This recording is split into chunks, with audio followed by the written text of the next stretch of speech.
Good morning dear student. आज हमने एक टॉपिक लिया है ट्रिग्नोमेट्री, त्रिकोणमिति, और ये 10th क्लास से मैं ले रहा हूँ। बाकी 9th और 10th से मोस्टली ट्रिग्नोमेट्री स्टार्ट हो जाती है। कंपटीशन जो एग्ज़ाम होते हैं उनमें भी खास करके ट्रिग्नोमेट्री क्वेश्चन पूछे जाते हैं। एसएससी हो या किसी भी जो स्टेट के हो चाहे, उनमें भी आप देखें अगर मैथ बेस पे आता है, 10th का बेस अगर आता है, 10th बेस क्वेश्चन आते हैं तो उसमें ट्रिग्नोमेट्री के क्वेश्चन आते हैं, उसमें भी पूछते हैं कई। ठीक नहीं रहा। अच्छा, 9th से वैसे स्टार्ट होती है, लेकिन हमने चलो 10th के अकॉर्डिंग स्टार्ट किया है। 10th का चैप्टर भी हो जाए हमारा ये। और ठीक है, तो सबसे पहला तो है, देखो ट्रिग्नोमेट्री है क्या, ये है पहला तो ये। तो मैं बात करूं ट्रायंगल की, तो ट्रायंगल बेसिकली हम देखें तो वैसे 6 टाइप की होती हैं। 3 टाइप्स होते हैं based on side and 3 based on angle. ठीक है, अब एंगल बेस पर देखें तो सबसे पहला ये हमारे पास जो इस तरह का होता है एक्यूट एंगल ट्रायंगल होता है, और सेकंड हमारे पास राइट एंगल ट्रायंगल होता है, और फिर उसके बाद ऑब्ट्यूज एंगल ट्रायंगल है ये। ठीक है ना, एंगल बेस पर देखें तो ये एक्यूट है। एक्यूट यार इसको कहते हैं जिसमें ईच एंगल, ठीक है ना, each angle is less than 90 degree. किसके सारे के सारे जो एंगल हैं वो क्या होंगे, 90 डिग्री से क्या होंगे, जो वो छोटे होंगे तो वो एक्यूट एंगल ट्रायंगल कहलाता है। और वो एंगल जो है जिसमें एक एंगल 90 डिग्री का, उसे कहते हैं राइट एंगल ट्रायंगल। और अगर एक एंगल क्या है मोर देन 90, ठीक है ना, 90 से क्या होगा, मतलब अगर जो वो क्या होगा हमारे पास में कि बड़ा है, ठीक है ना, बड़ा है अगर, तो वो हमें क्या कौन सा कहलाता है, हमारा एक्यूट ऑब्ट्यूज एंगल ट्रायंगल कहलाता है। अच्छा, हम सिर्फ बात करें ट्रिग्नोमेट्री की, तो ट्रिग्नोमेट्री के बेसिकली मानो आप सीधा सा है, एक ही बात है कि आप समझने के लिए इतना मानो कि ये सिर्फ राइट एंगल ट्रायंगल पर ही अप्लाई की जाती है। राइट एंगल ट्रायंगल जो है, यानी ये एंगल जो है 90 डिग्री का, ये सिंबल है ये। अगर आप कोई यूँ बना करके और ऐसे करके अगर यूँ कर देते हैं तो इसका मतलब ये एंगल 90 डिग्री का है, और आप यूँ करके यूँ कर देते हैं तो ये कोई कन्फर्म नहीं है क्या है क्या नहीं है। लेकिन अगर अगले ने आपको इस तरह से करके दिया हुआ है तो एग्जैक्ट है कि बिल्कुल से ये 90 डिग्री ही है, 90 डिग्री का सिंबल हो गया एक तरह से। जैसे मैं कहूँ ये रुपए का सिंबल है, ये डॉलर का है तो ऐसे ये सिंबल हो गया कि अगर मैं ये यूँ कर दूँ और मैं यहाँ ये ऐसा कर देता हूँ, ऐसा एल शेप, ये इसका मतलब ये एंगल 90 डिग्री का है, ठीक है ना। तो इतना जान रहे आप, ठीक है ना, ज़्यादा डिटेल में नहीं लेंगे हम, ठीक है नहीं रहा, क्योंकि पहले आप करना सीखो एक बार तो। और ये मान के चलना, कोई किसी को नहीं सिखाता है, हमें खुद ही सीखना पड़ेगा। मैं सिर्फ आपको बताऊंगा, उसके अकॉर्डिंग अगर आप काम करेंगे तो आप सीख जाएंगे, अगर उसके अकॉर्डिंग काम नहीं करेंगे तो नहीं सीख पाएंगे। समझ रहे हो नहीं रहा।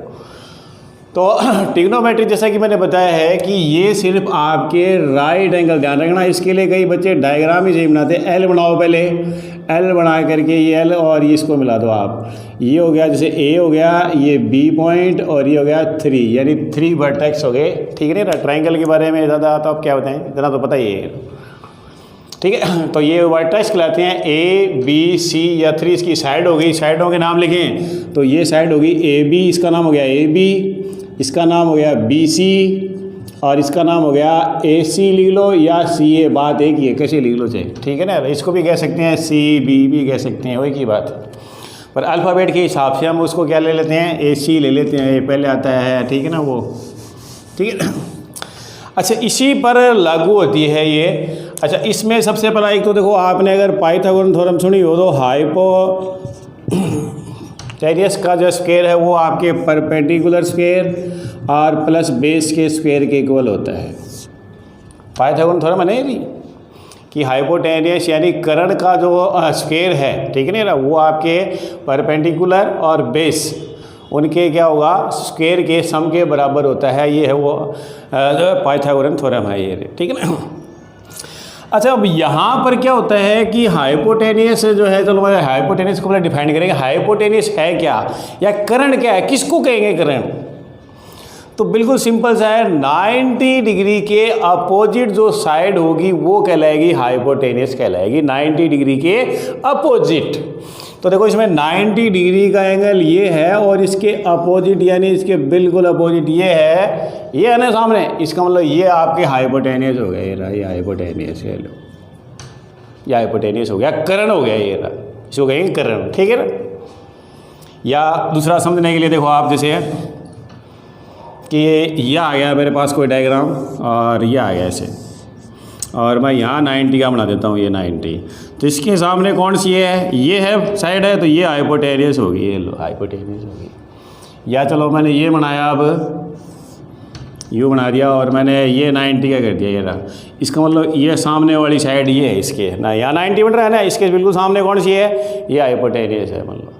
तो हाइपोटेनियस में कोई दिक्कत नहीं आती है, ठीक है ना। अगर आप पाइथागोरन थ्योरम में भी देखें तो हाइपोटेनियस लगभग दोनों में सेम है, इसमें भी सेम है उसमें भी सेम है, बस पाइथागोरन थ्योरम में क्या है कि बेस और जो है परपेंडिकुलर है, वो आप कुछ भी ले लो, आप चाहे इसको बेस मान लो या इसको परपेंडिकुलर मान लो, इसको बेस मान लो चाहे परपेंडिकुलर मान लो, कोई फर्क नहीं पड़ता वहाँ पर। लेकिन यहाँ फर्क पड़ता है कि परपेंडिकुलर कौन सा है, बेस कौन सा है, ये ठीक है। तो अब बात आती है, तो मैंने हाइपोटेनियस को डिफाइन कर दिया। हाइपोटेनियस किसे कहेंगे, हाइपोटेनियस किसे कहेंगे, जो 90 डिग्री के अपोजिट होगी उसी को हम कहेंगे जो हाइपोटेनियस कहेंगे। अब बात आती है कि परपेंडिकुलर क्या होता है, तो परपेंडिकुलर ये होता है कि आप जैसे कोई भी एंगल लेते हैं, सपोज करें आपने ये एंगल लिया थीटा, तो थीटा के अपोजिट जो एंगल होगा, थीटा के अपोजिट जो एंगल होगा वो होगा परपेंडिकुलर, पेंडिकुलर। जैसे इसके बिल्कुल सामने कौन सा है, ये है, तो ये हो गया परपेंडिकुलर हो गया ये रहा। और यही बात अगर जैसे मैं यूँ बनाऊँ एक और मैं कहूँ ये मेरे पास थीटा है, तो इसके सामने कौन सी भुजा है, कौन सी साइड है, ये साइड है ये रही, तो ये हो गया परपेंडिकुलर हो गई ये सामने वाली साइड ये, ठीक है ना। और चाहे मैं कैसे बना लूँ, चलो मैंने ये बना करके और मैंने ये बना दिया ये रहा, पर राइट एंगल ट्रायंगल होना चाहिए, ठीक है ना। इसके सामने ये मैंने थीटा लिया है, तो ये हो गया परपेंडिकुलर हो गया ये रहा, ठीक है। अब बच गया जो वो बेस हो गया, सीधी सी बात, बच गया वो बेस हो गया ये रहा, ठीक है ना, बच गया वो बेस हो गया, ठीक है। अब ये देखो है क्या, सबसे पहला जैसे साइन थीटा है, कोस थीटा है, आपके टैन थीटा है, कोट थीटा है, उसके बाद में सेक थीटा है और कोसेक थीटा है। तो ये कुल मिला के 6 होते हैं और आपस में एक दूसरे के ये ऐसे अपोजिट होते हैं, पढ़ा है ना, कि साइन का अपोजिट होगा कोसेक, कोस का अपोजिट होगा सेक और टेन का अपोजिट होगा कोट। अब ट्रिग्नोमेट्री है क्या, देखो क्या करते हैं कि पाइथागोरन थ्योरम क्या कहती है कि अगर आपको उसमें जैसे 3 साइड हैं, 3 साइड हैं, तो आप में 3 साइड में से अगर 2 साइड देंगे, आपको जैसे हाइपोटेनस दे दिया, परपेंडिकुलर दे दिया, तो वो आपको आप बेस बता सकते हैं। बेस और परपेंडिकुलर दे दिया तो हाइपोटेनस बता सकते हैं आप, ठीक है ना। लेकिन ट्रिग्नोमेट्री में क्या है कि ये सीधा हम कहें, ये क्या करता है, कोई भी राइट एंगल ट्रायंगल की जो साइड और एंगल का, उसकी साइड का जो रेशियो है वो एंगल के रेशियो से शो करते हैं, उसकी साइड के रेशियो के रूप में उसको शो करते हैं, उसी साइड का एरिया। कैसे, जैसे साइन जो है मैं लिखूँ, ये हमारे पास होता है परपेंडिकुलर अपॉन हाइपोटेनियस, तो इसको उल्टा कर दो, ये हो गया जो है हाइपोटेनियस अपॉन परपेंडिकुलर हो गया, उल्टा हो गया इसका। इसको मैं लिख सकता हूँ बेस अपॉन हाइपोटेनियस, तो कोसेक का उल्टा क्या है सेक, इसको मैं लिखता हूँ हाइपोटेनियस अपॉन बेस, ये लो ये हो गया।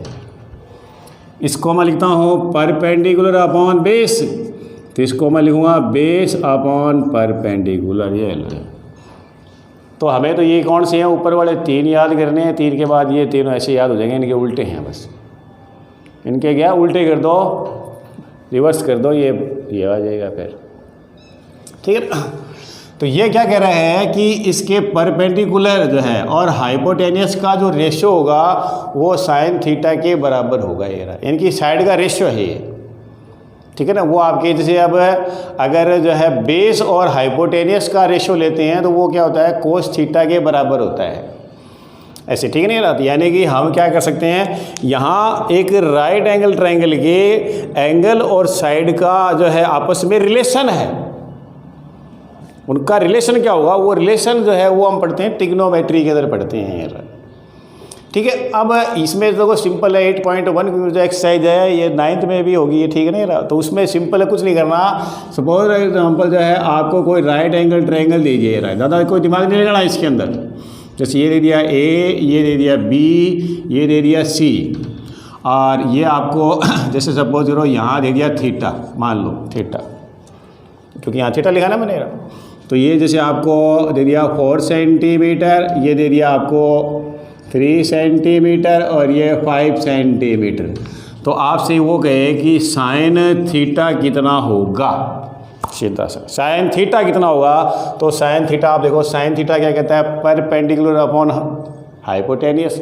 तो देखो थीटा ये है, थीटा के सामने ये है परपेंडिकुलर, कितना है 3। अच्छा, उसके बाद वो कह रहा है हाइपोटेनियस अपॉन में लिखना है, तो हाइपोटेनियस मैंने बताया था 90 डिग्री के अपोजिट।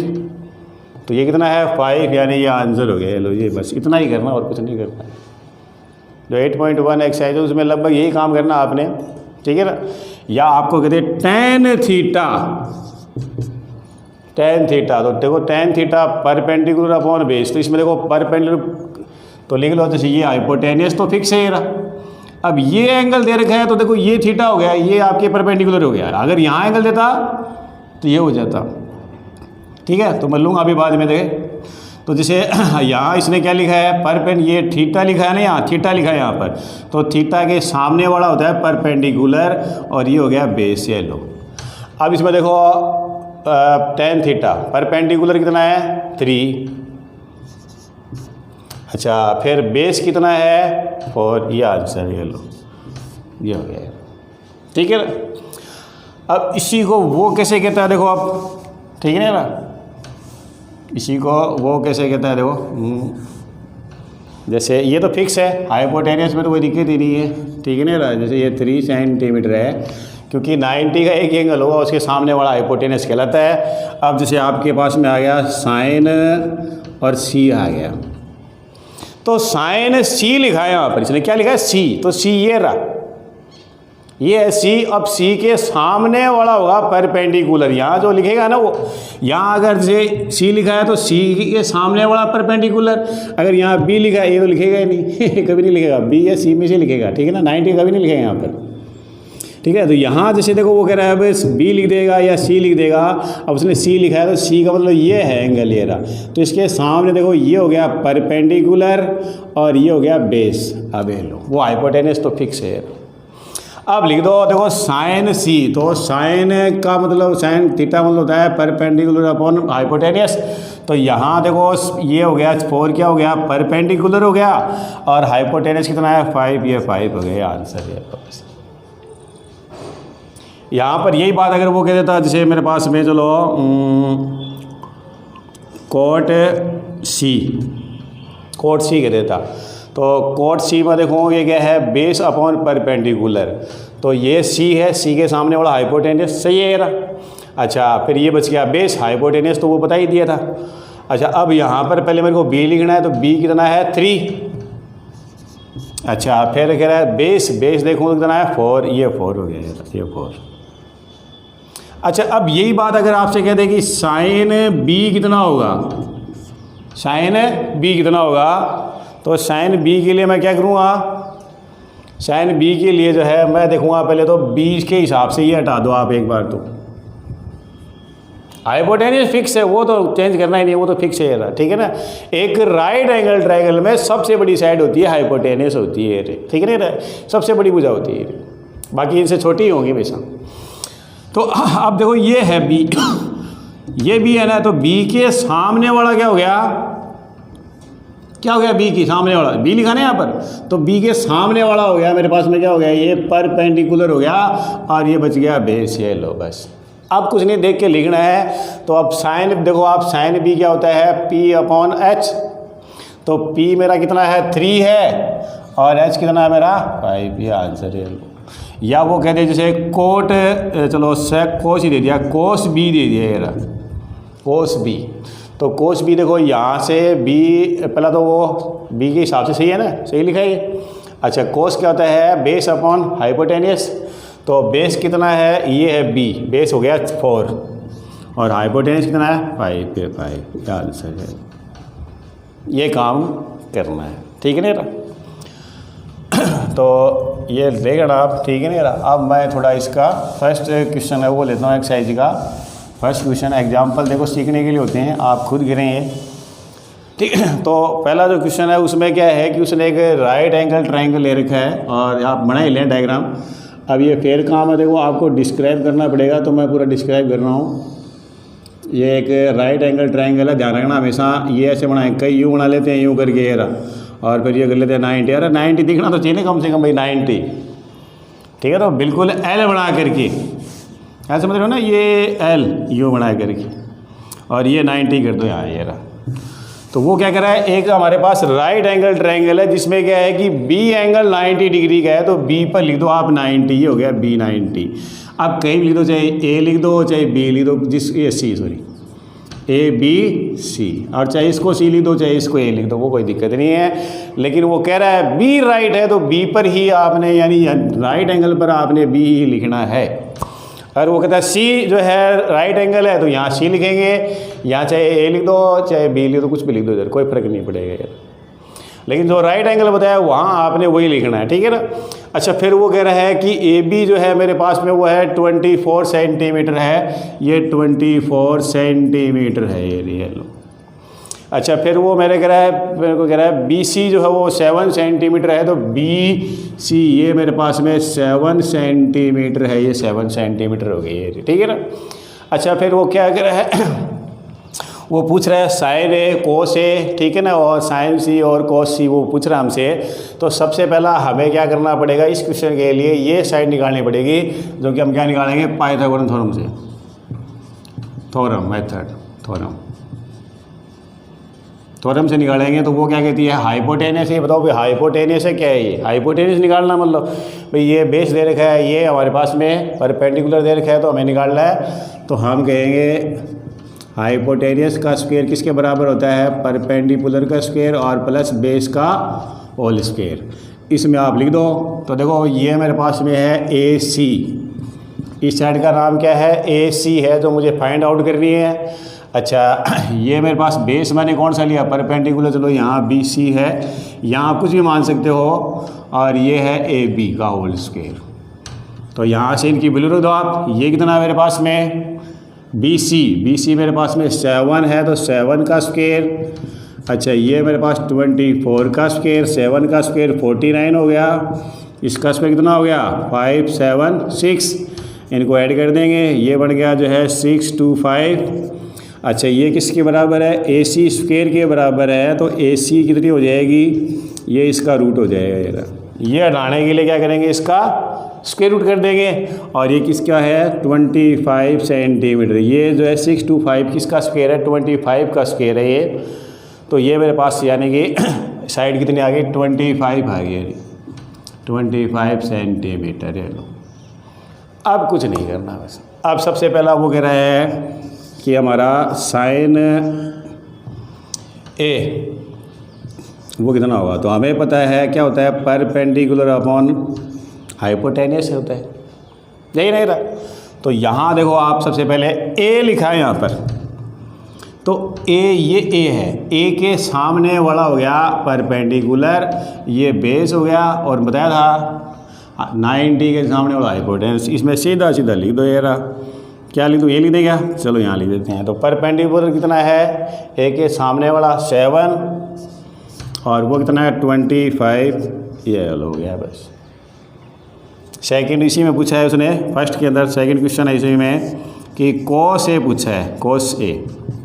तो कोस ए क्या कहता है, कोस ए कहता है बेस अपॉन, पीछे देख लेना उसमें, ए बेस अपॉन हाइपोटेनियस। तो बेस कितना है 24, या लिख दूँ मैं यहाँ पर, बेस अपॉन, ये लिखो जरूर, हाइपोटेनियस। तो बेस क्या है, कितना है, बेस 24 है, 24। अच्छा हाइपोटेनियस कितना है 25, या आंसर ये लो गया बस। अब इसी में पूछा था दूसरा हमसे, सेकंड क्या पूछा है सेकंड क्वेश्चन में, ठीक है ना। उसने पूछा है साइन सी, तो वही परपेंडिकुलर अपॉन, और सेकंड पूछा है इसने कोस सी भी पूछा है, तो ये होता है बेस अपॉन हाइपोटेनियस। ठीक है ना। अब एक काम करो, देखो इसने एंगल चेंज कर दिया ना, एंगल चेंज कर दिया तो हमें भी ये चेंज करना पड़ेगा, हाइपोटेनियस नहीं वो तो वही रहेगा। अब ये देखो सी लिखा है इसने यहाँ पर, तो सी के सामने वाला तो क्या हो गया, परपेंडिकुलर, और ये हो गया बेस। अब इसमें वैल्यू रख दो सीधी सीधी कि कैसे, पी कितना है 24। अच्छा, उसके बाद में हाइपोटेनस कितना है 25, ये लो। अच्छा, कोस सी है तो कोस सी बिल्कुल सही है, सी के सामने वाला परपेंडिकुलर हो गया ना। अच्छा, बेस कितना है, बेस है मेरे पास में इसमें 7, तो ये हो गया 7, और हाइपोटेनस है 25, ये रहा। तो ये क्वेश्चन नंबर जो है 1 था ये 8.1 में NCERT सिलेबस के अंदर। तो इसके आगे का क्वेश्चन और भी लेंगे कल, ठीक है ना, इसके आगे क्वेश्चन और लेंगे। तो उम्मीद है, लेकिन सबसे पहला आपको ये याद होना चाहिए कि साइन थीटा को क्या कहते हैं, या उनकी कौन सी साइड का रेशियो साइन थीटा के बराबर होगा, कि बेस अपॉन जो है परपेंडिकुलर होगा, या परपेंडिकुलर अपॉन हाइट होगा, क्या होगा, हाइपोटेनियस होगा। ठीक है ना। तो पहले वो याद करने आपने, ठीक है ना। तो वहाँ से वो आप जो है आपकी बुक में भी है, ठीक है ना, आज याद कर लेना ये, और इसके बाद और लेंगे आगे। आज के लिए इतना ही काफ़ी है। और आपके जो मिलने वाले हैं, ठीक है ना, तो उनको भी बताएं ये कि भाई इस तरह से बताया जा रहा है। और ये चैनल जो है कमलेश भगत मैथ, ठीक है ना, कमलेश भगत मैथ चैनल का नाम है ये, वो आप सब्सक्राइब कर लो आप। और अपने जो साथ पढ़ने वाले बच्चे हैं और भी जो 10th क्लास में है, 9th में हैं, उनके भी हो जाएगा, ठीक है ना। तो वो, और कंपटीशन एग्ज़ाम के हिसाब से तो बेसिक कॉन्सेप्ट से मैंने लिया है ये, ठीक है ना, पूरा कॉन्सेप्ट एकदम बिल्कुल सिंपल तरीका ही है। तो उसको सब्सक्राइब करो, लाइक करो और कमेंट्स करो ये। और आपको कोई भी समस्या हो कमेंट्स बॉक्स में जाके कमेंट्स करो ये, ठीक है ना। कोई भी क्वेश्चन पूछना हो इसी एक्सरसाइज का, तो इसको हम कंप्लीट करेंगे। आपने स्टार्ट कर भी दिया अभी, तो मैं इसके हर एक क्वेश्चन लूँगा ये रोज़ की, जो भी टिपिकल क्वेश्चन होंगे ये रहा। और एग्जाम्पल आप खुद गिरें, अगर दिक्कत है एग्जाम्पल में है तो आप जो है कमेंट्स बॉक्स में जाके कमेंट्स कर दो कि ये वाला क्वेश्चन जो है एग्जाम्पल हमें समझ में नहीं है, इसको आप थोड़ा एक्सप्लेन करें। Okay, thank you.